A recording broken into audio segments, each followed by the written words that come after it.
मुखिया, ये तुम अच्छा नहीं कर रहे हो। मुखिया, तुम ये गलत कर रहे हो मेरे साथ। मैं तुम्हारी बेटी जैसी हूँ।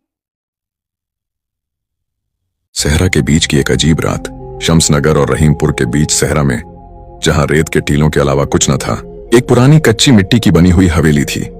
उस हवेली में एक 80 साल का दरवेश बाबा रहमान अकेला रहता था। वह उस रात भी गहरी नींद में था, जैसा कि हर रात सोया करता था। रात गहरी हो चुकी थी। अचानक दरवाजे पर दस्तक हुई। बाबा रहमान की आंखें खुल गईं। वह चौंक कर उठ बैठा। इस वक्त यहाँ कौन आ सकता है, उसने सोचा। यह वीरान जगह है, यहाँ कभी कोई नहीं आया। लेकिन फिर दरवाजा जोर जोर से बजने लगा।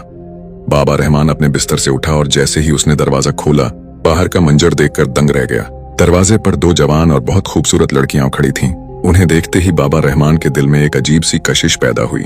वह उन्हें देखता रह गया। उसकी नजरें हटाना मुश्किल हो रहा था। तुम लड़कियां कौन हो और इस वक्त इस वीरान जगह पर क्या कर रही हो, उसने पूछा। लड़कियों ने जवाब दिया, हम रास्ता भूल गई हैं। हम नूरंगाबाद जा रही थीं, लेकिन रास्ता खो बैठी। अगर आप इजाजत दें तो हम एक रात यहाँ रहना चाहती हैं। सुबह हम चली जाएंगी। बाबा रहमान उन्हें देखकर बेहोश सा हो गया। उसने बस इतना कहा, अंदर आ जाओ। लड़कियां हवेली में दाखिल हुईं। बाबा रहमान ने उन्हें हवेली के एक कोने की तरफ इशारा किया और कहा, यहाँ सो जाओ लड़कियों। दोनों लड़कियां सबा और रमशा वहां लेट गईं और थोड़ी देर बाद सो गईं। सबा को लगा कि कोई उसके करीब खड़ा है। उसने आंखें खोली तो देखा कि बाबा रहमान उसकी तरफ झुका हुआ है और अजीब नजरों से उसे देख रहा है। सबा अचानक उठ बैठी और बोली, क्या हुआ, आप यहाँ क्या कर रहे हैं? बाबा रहमान ने कहा, कुछ नहीं, मैंने सोचा तुम्हें ठंड लग रही होगी, इसलिए कंबल देने आया। सबा ने कंबल ले लिया, लेकिन गुस्से में उसने मुंह फेर लिया। बाबा रहमान वहीं खड़ा रहा। कुछ देर तक उन्हें अजीब नजरों से देखता रहा। सुबह होते ही सबा और रमशा ने उसका शुक्रिया अदा किया और जाने की तैयारी की। बाबा रहमान ने उन्हें रोकते हुए कहा, लड़कियों तुम कहाँ जा रही हो? नूरंगाबाद बहुत दूर है। तुम जवान लड़कियां हो, एक रात और रह जाओ, मैं तुम्हारे जाने का बंदोबस्त करूंगा। लेकिन सबा और रमशा ने कहा, नहीं, हमें जाना है। बाबा रहमान करीब आया और सबा का हाथ पकड़कर बोला, बस एक रात की बात है, रह जाओ। सबा ने फौरन अपना हाथ छुड़ाया और गुस्से में बोली, आपका मतलब क्या है? बाबा रहमान ने कहा, कल मैं तुम्हारे जाने का बंदोबस्त करूंगा। उसकी नजरें अब भी अजीब थीं, जैसे उसके जहन में कोई मंसूबा हो। लड़कियों ने उसकी बात मान ली और रहने का फैसला किया। सारा दिन बाबा रहमान उनसे नरमी और प्यार से बात करता रहा, लेकिन उसकी नजरें उन पर जमी रहती, जैसे वह उनके करीब आना चाहता हो। रात हुई। दोनों लड़कियां अपने बिस्तरों पर लेट गईं। बाबा रहमान भी अपने बिस्तर पर लेट गया। रात गहरी होने लगी। खामोशी छाई हुई थी। अचानक बाबा रहमान खामोशी से उठा और आहिस्ता आहिस्ता लड़कियों की तरफ बढ़ा। वह कुछ देर तक उन्हें देखता रहा, फिर सबा के करीब बैठ गया, जो बहुत खूबसूरत थी, और उसके माथे पर हाथ फेरने लगा। अचानक सबा की आंखें खुल गईं।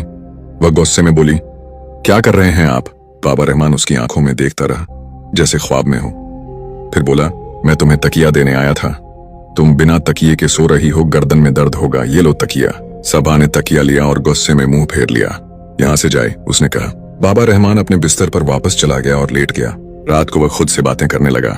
ये लड़कियां सुबह चली जाएंगी, आज मेरा आखिरी मौका था। फिर उसने खुद से कहा, नहीं, मैं उन्हें इस तरह नहीं जाने दूंगा। कल किसी तरह उन्हें रोकना होगा। इन ख्यालों में डूबकर बाबा रहमान आखिरकार सो गया। सुबह लड़कियां उठी और उसके पास आईं। उन्होंने कहा, हम जाने के लिए तैयार हैं, आपने क्या बंदोबस्त किया? बाबा रहमान उन्हें प्यार भरी नजरों से देखता रहा, फिर आहिस्ता से बोला, नहीं, तुम आज यहाँ से नहीं जा सकती।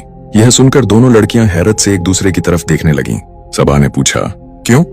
हम आज क्यों नहीं जा सकती? बाबा रहमान ने नरमी से कहा, तुम्हें एक रात और रहना होगा।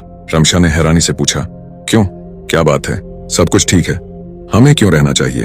बाबा रहमान ने आह भरी और कहा, अभी तुम्हारे जाने का कोई बंदोबस्त नहीं हुआ। कल उम्मीद है कि एक काफिला यहाँ से नूरंगाबाद जाएगा। काफिले का नाम सुनकर लड़कियों को कुछ तसल्ली हुई। ठीक है, कल हम काफिले के साथ चली जाएंगी, एक रात और रह लेते हैं, उन्होंने एक दूसरे की तरफ देखकर कहा। बाबा रहमान यह सुनकर बहुत खुश हुआ। एक रात और मिल गई, उसने दिल में सोचा। सारा दिन वह दूर से खामोशी से उन्हें देखता रहा। उसकी नजरें अब और गहरी हो गई थीं, जैसे उनमें खामोश ख्वाहिशें बढ़ रही हों। रात फिर से छाने लगी। सबा और रमशा अपने बिस्तरों पर लेट गईं। बाबा रहमान भी अपने बिस्तर पर लेट गया, लेकिन उसका दिल अब बेचैन था। उसकी नजरें छत पर नहीं, उस कोने पर थीं जहां लड़कियां सो रही थीं। आहिस्ता आहिस्ता वह उठा और उनकी तरफ बढ़ा।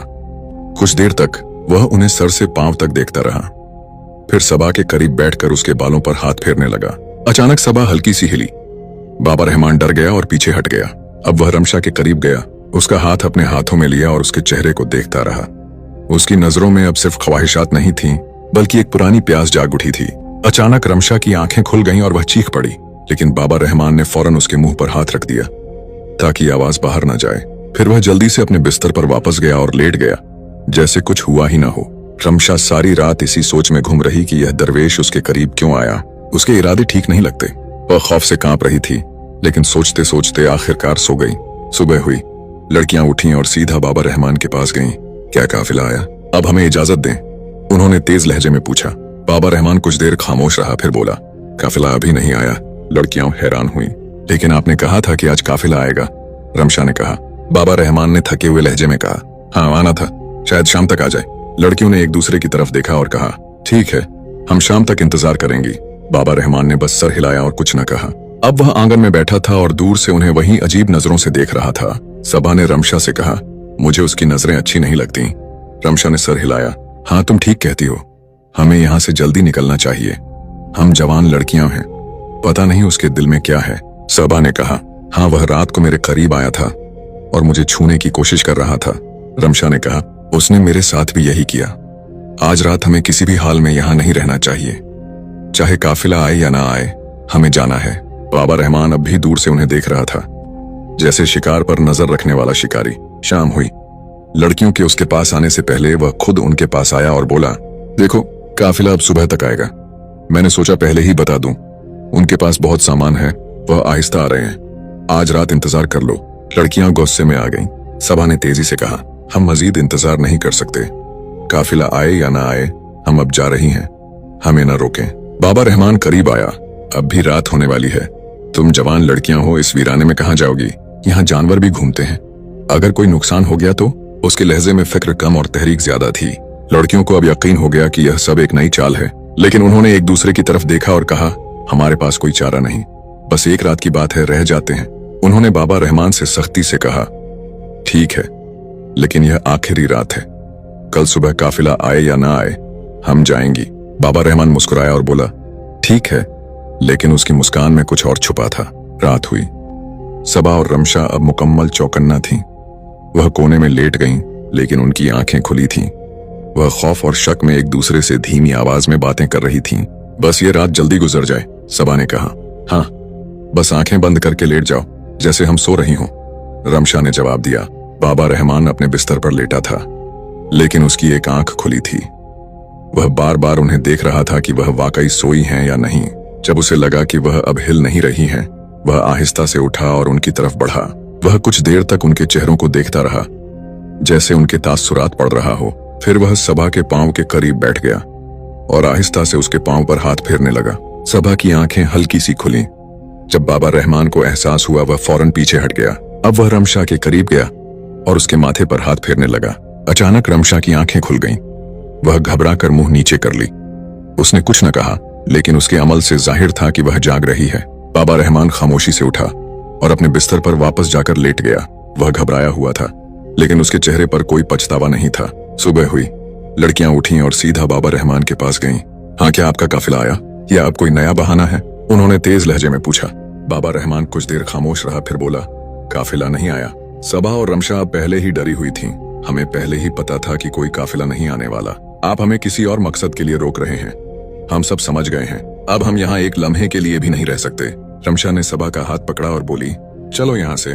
जैसे ही वह हवेली से बाहर निकलने लगी, बाबा रहमान अचानक उनके सामने आकर रास्ता रोककर खड़ा हो गया और बोला, तुम यहाँ से नहीं जा सकती। लड़कियों ने कहा, हट जाए वरना हम जोर से चीखेंगी। बाबा रहमान ने आहिस्ता से कहा, यहाँ तुम्हारी आवाज सुनने वाला कोई नहीं। आप क्या चाहते हैं? हमें क्यों रोक रहे हैं? आप हमारे वालिद की उम्र के हैं, कुछ शर्म करें। सबा ने गुस्से में कहा। बाबा रहमान ने संजीदगी से कहा, यह वह नहीं जो तुम देख रही हो। जिस शख्स की तलाश में तुम नूरंगाबाद जा रही हो, कौन जानता है वह कहीं यहीं हो। लड़कियां हैरान हुईं कि बाबा रहमान को उनकी तलाश का कैसे पता है। वह कहने लगा, एक रात और ठहर जाओ, सब सवालों के जवाब मिल जाएंगे। शक के बावजूद वे मान गईं। रात को वे उस पर नजर रखती रहीं। सुबह जब जाने लगीं तो बाहर एक जवान नजर आया। चेहरा फिरा तो वे सकते में आ गईं। यह तो हमारा शौहर है। वे रोते हुए उसके गले लग गईं। जवान ने कहा, मैं ही वह दरवेश था, जादू से मेरी शक्ल बदल गई थी। तुम्हारी सच्ची मोहब्बत ने मुझे असल रूप